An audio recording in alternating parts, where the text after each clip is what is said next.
We are all seeking ways to be healthier human beings, to be able to live up to our potential, to have loving, sustainable relationships, and to find deeper purpose in our lives. Sometimes the secret to achieving such fulfillment is right in front of us and of the simplest possible way. As we approach Thanksgiving, Thanksgiving carries one of these messages to us, providing us with a tool, the tool of gratitude. So please join me as we discuss the power of gratitude in an ungrateful world.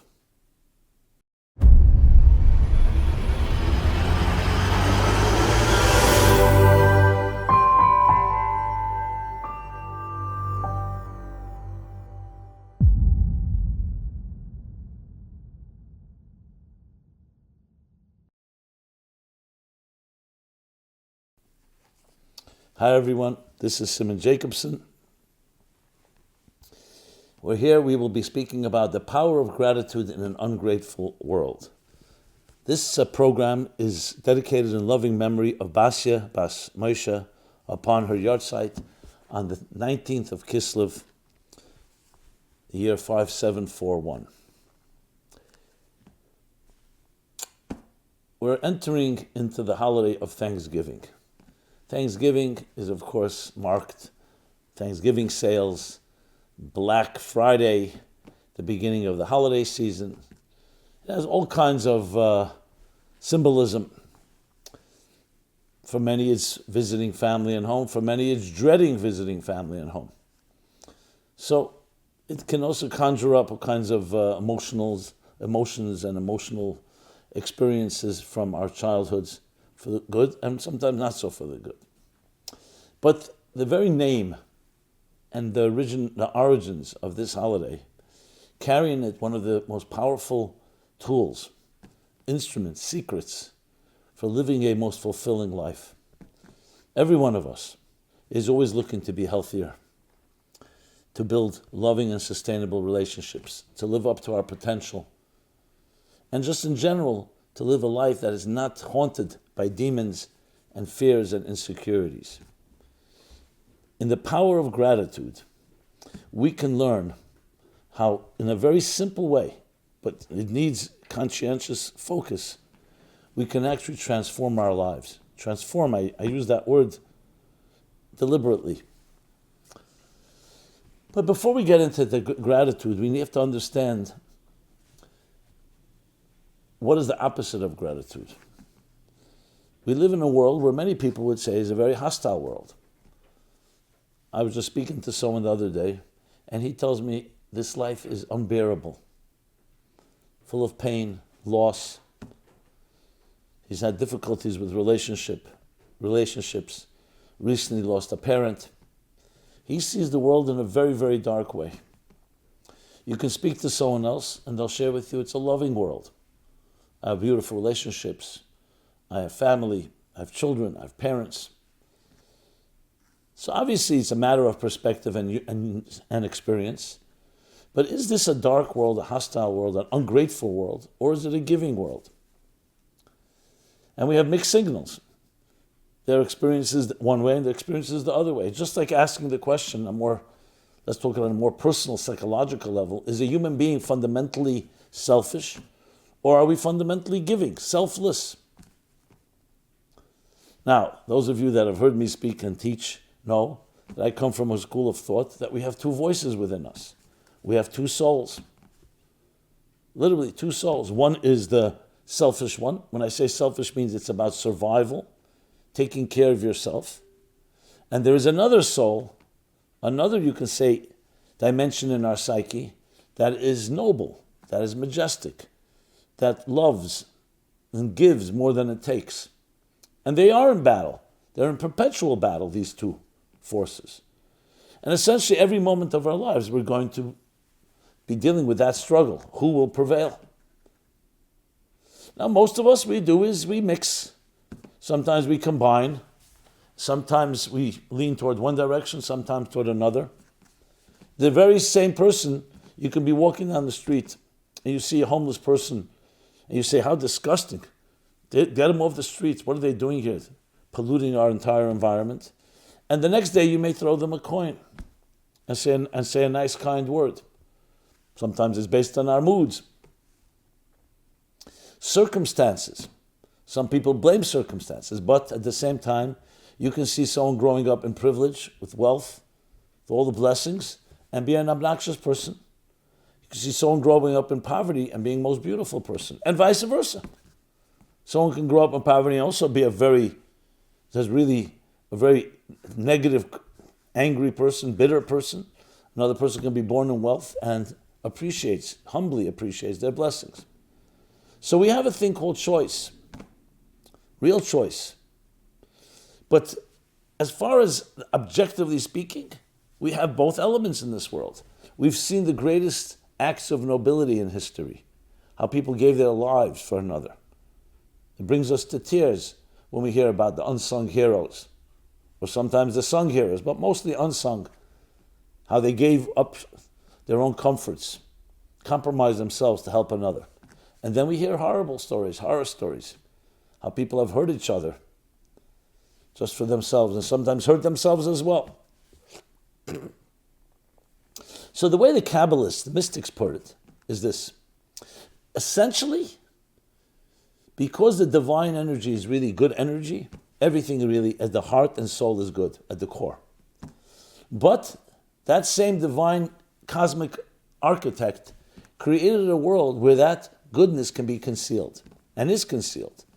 And there are very strong words used. It's a world filled with cruelty. It's a world filled with hostility, with selfishness. Dog eats dog. I mean, just let's talk the language of contemporary language. Survival of the fittest. So this has been already extended by some into what we call social Darwinism. Yes, the driving force of not just a human being, every species is self-preservation, perpetuation of the species, period. However, part of that it requires having family, coexistence, but it's all part of, as Richard Dawkins puts it, the selfish gene. And this has spilled over into real psychological attitudes. Freudian id, me, the pleasure principle. It's about my essential pleasure. And a good case is made for it. Most of the people who made the case project from their own experiences. They know how they are. You know, how you see yourself is how you see everyone. That fundamentally humans are selfish entities. Selfish doesn't necessarily mean cruel and destructive, because you could also be selfish, and in the name of selfishness, you can be very giving. But essentially, it's me. And we have an ego and a superego, and we have different superimposed rules that we create, red lights, green lights, to be able to coexist. And that's also good for the species. But then there's a fundamentally different approach about the world and life. And that is, as I said, at the core, that there's a goodness. I say it's not even a different approach. It's both are true. If you look on the surface level, it can be a very dark world. As I said, the cruel dominate, filled with negativity, hostility. Definitely the potential. Look how people can hurt each other. Look how parents can hurt children. Look how siblings can hurt each other. Abuse, violation of the worst sort or even more subtle sort. This is common. This exists. How people become destructive. How different addictions can destroy your own psyche and spirit as well as others around you. I don't want to go through every nightmare scenario, but just look around. How much therapy, medication, to try to numb the pain, to try to relieve. Often, not necessarily in good ways, temporary relief. But this is part of the human condition. Anyone that will say everything is just beautiful and there's no negativity is just not realistic. But is that the core, the essence? The answer is no, it's not. And this is fundamental. Because if you grow up in a world, an ungrateful world, a world that, someone may say thank you because it's in their interests, but fundamentally ungrateful. You see people, when they need you, they're there for you. As soon as they don't need you, it's worse than ungrateful. When you see that, and you've been exposed to it time and again, at some point it becomes second nature. That's what you begin to expect. Just to use one strong example, I remember right here someone coming to me for advice. She was having a lot of difficulties in relationships. And we were sitting, I was sitting here, she was sitting here. And as we were reviewing, you go through the usual suspects. Yes, a broken home, a very abusive home, which immediately tells you that trust was breached, and therefore it's difficult to trust again. You have your armor, the defenses, and we reviewed it. She acknowledged it. Then, I don't know, I picked up my hand like that or something, and this woman flinched. She's like, and I couldn't figure out why. I asked her, what, was something the matter? She said, yes, I thought you were going to strike me. Strike you? Any indicators that I would do that? But it became very clear her reflexive reaction was due to, in her life, that's what happens many times. The people that were close to her, people who would speak to her, could hurt her. So you develop as a child a defense mechanism. It's just one example among many. We have so many of such. It's like after a while, you've been burned enough times, you react, you preempt, you prevent, you try to protect yourself. Now, there are times you need to protect yourself. There are times it's just a reflexive action that is not based on anything. How many of such embedded messages are in our own, the macros, as they say, the triggers that affect our lives? It's going to be dependent on what happened in your life. So it's not surprising that many of us see the world in a very dark way and see the selfishness, especially when we were exposed to it, especially in our formative years.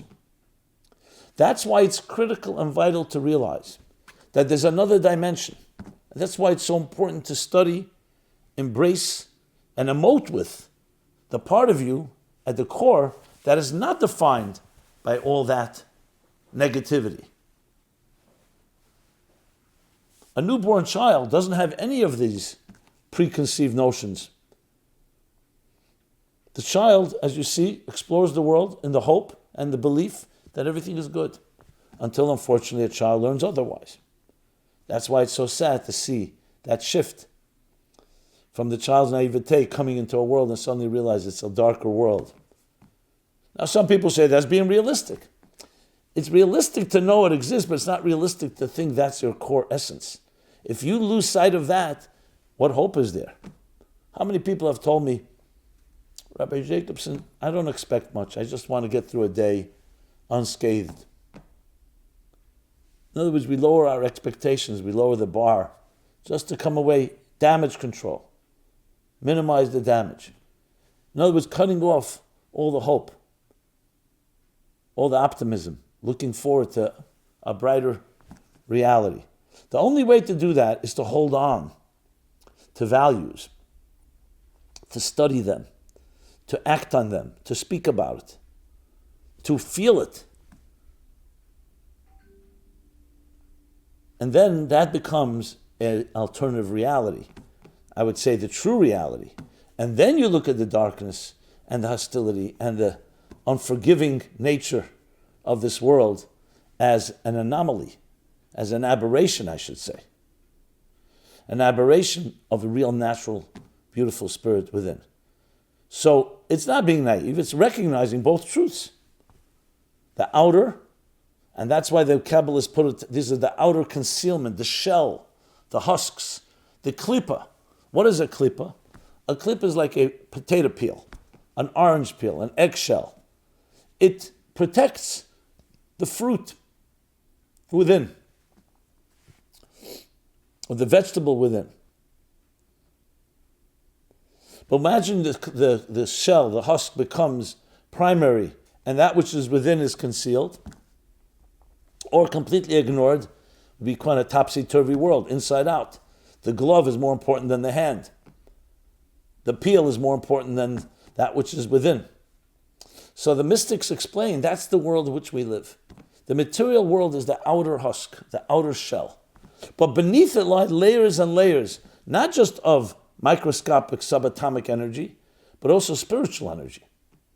And the same is with you. So no matter what happens on the surface, and it can be sometimes very cruel, beneath the surface, dig it deep enough, it's a very grateful reality, a very kind and gentle one.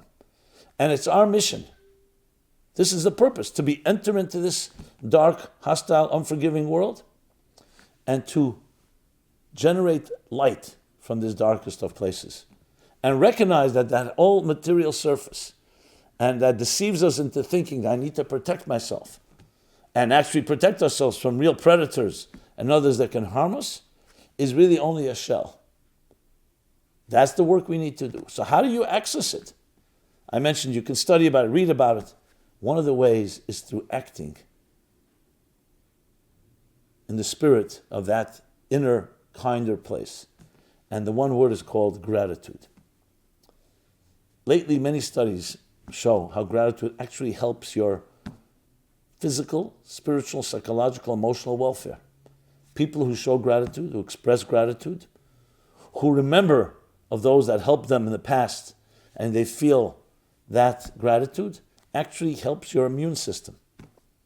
Yeah. And it's not a surprise. Why? Because gratitude is an act that is accessing that inner force, which is the true you. It's not just saying thank you because it's a nice thing. Someone gives you something, someone provided you, someone did you a favor, you say thank you. It actually reflects and expresses your inner resources. So it makes you a healthier person. That is why when you think about Thanksgiving, the roots of it were the pilgrims when they came to this country and they offered thanksgiving, which of course is based completely on the Bible, the Thanksgiving blessings, the Thanksgiving prayers, the Thanksgiving gifts. As the Bible tells us, that when you come into the land, the first gift, say thank you,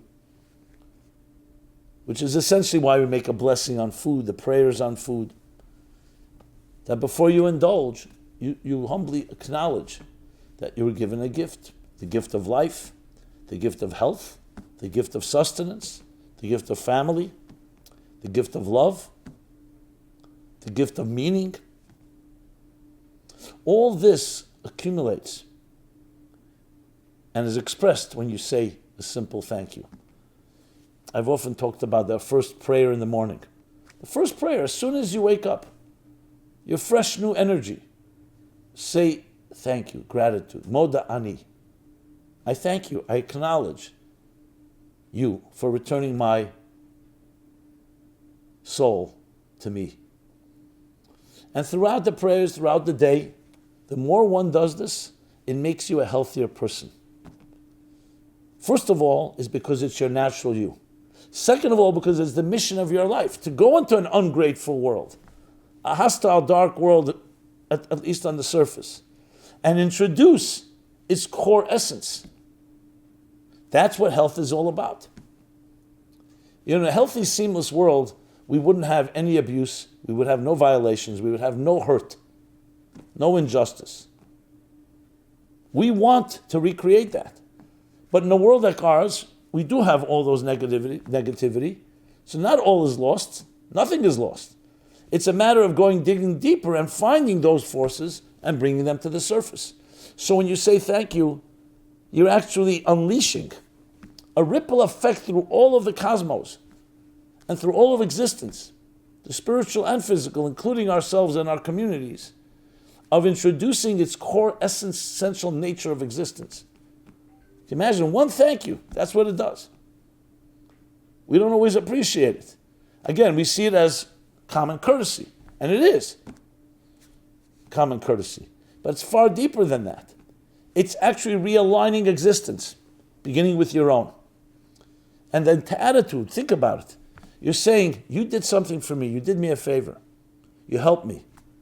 No, I'm not. It's not just me. I'm a sense of entitlement. I deserve it all. No. I humbly acknowledge. And so it's a different mindset. A person who says, all of existence orbits around me, egocentric life. So you do me a favor, yeah, I'll say thank you because it's courtesy, or because it serves my interest, you'll do another favor for me, or it makes me look better. But however, if you see a thank you, a gratitude, as being realigning yourself and existence to its core nature, it's far deeper than that. It's stating life is not all about me. I am an integral component, and I am necessary, and I am indispensable.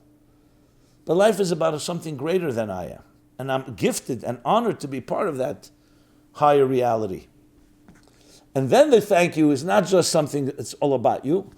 On the contrary, it's introducing the deeper meaning of existence. And if you think about it, all of nature is saying thank you and offering gratitude all the time. When a bee cross-pollinates and it benefits from the nectar, and the flowers in turn benefit from that cross-pollination, they're saying thank you to each other. It's like a handshake. Photosynthesis. Every process in nature is that give and take. I'll take it a step further, even predator and prey. So yes, it's quite bloody, and no one likes to see prey being attacked and killed and consumed by a predator, but the fact remains that the balance of the world is dependent on that.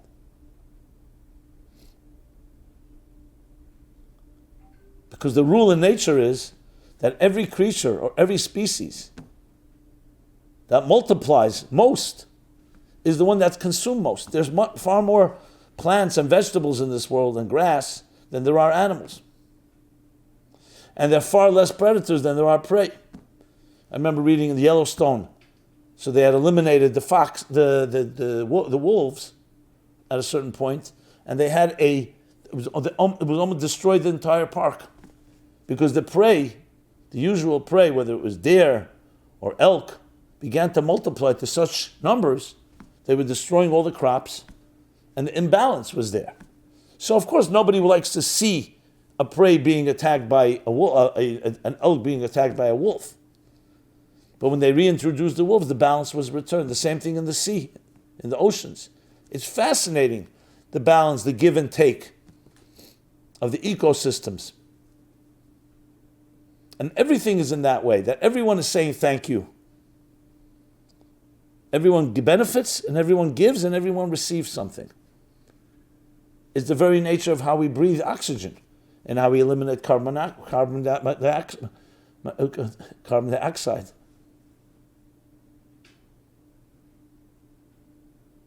And the same thing with everything in nature when you look at the natural processes. It gets disturbed when human beings suddenly intervene and they do things that are unnatural, and they imbalance and misalign existence. So gratitude is one of the tools that realigns our very beings, who you are, with what you do. It's only the beginning. Obviously, it spills over into our entire lives. Real love, real giving is all about gratitude. I would say the other way around as well. Gratitude reaches new dimensions when you love. It's not just saying thank you. It's committing your life to another person. And that makes you a greater person, not a lesser person.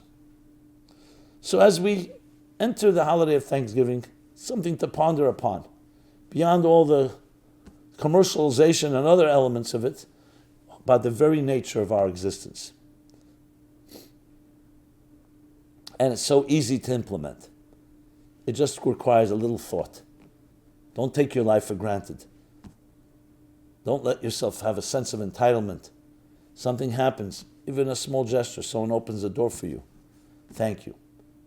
And again, not just by rote and mechanically, but actually coming of recognizing that that's what life is truly about. A harmony within the diversity. And when you do it, you tell me how it makes you feel. It changes your attitude. It introduces humility, and also introduces just a more balanced approach to life. I see so many people so tied up, so locked in their own selves, and they become their own worst enemy. And if they're able to only just breathe, acknowledge another, not see everyone as if stepping on them, and it could be for good reason, that's what happened in their lives. not just about you. Yes, it's all right. You're standing in a line, someone cuts you off. Okay, you know what? I'm not saying it's right, but people sometimes get so caught up in it, on fire. It's important to have that balance, be able to smile, show kindness, show generosity. And in that spirit, generosity is shown to us. That's how it works. I'll conclude with a beautiful little anecdote I read recently. So a farm boy who always lived on a farm and never saw the big city and never saw mirrors for that matter, comes the first time invited to a house. Comes into the house. House has, every house has a few mirrors. He looks into the mirror and he's shocked. The child, looking back to him in the mirror, is smirking, is making faces at him. So he runs to the host and says, "There's a little boy there, making dirty faces to me." So the host says to him, "If you smile to him, he'll smile back." That, my friends, is life. You project, show gratitude, show kindness, allow that spirit of giving to emerge, and you will receive exactly what you give, and maybe even more so. That's how it works. It's a cycle. And with that, I want to bid everyone a very happy Thanksgiving, a happy holiday season, one of giving, one of love, gratitude, bringing that light into this often dark world, and knowing that you're making a difference. A ripple butterfly effect that changes existence forever. This has been Simon Jacobson, meaningfullife.com. Please join me every Wednesday to do this program. It's then archived, as well as many, many other programs that you can check out at meaningfullife.com. I'd love to hear your feedback, your thoughts, your suggestions, your comments. And if you found this valuable, please share with others. It's about sharing. That is also a form of gratitude.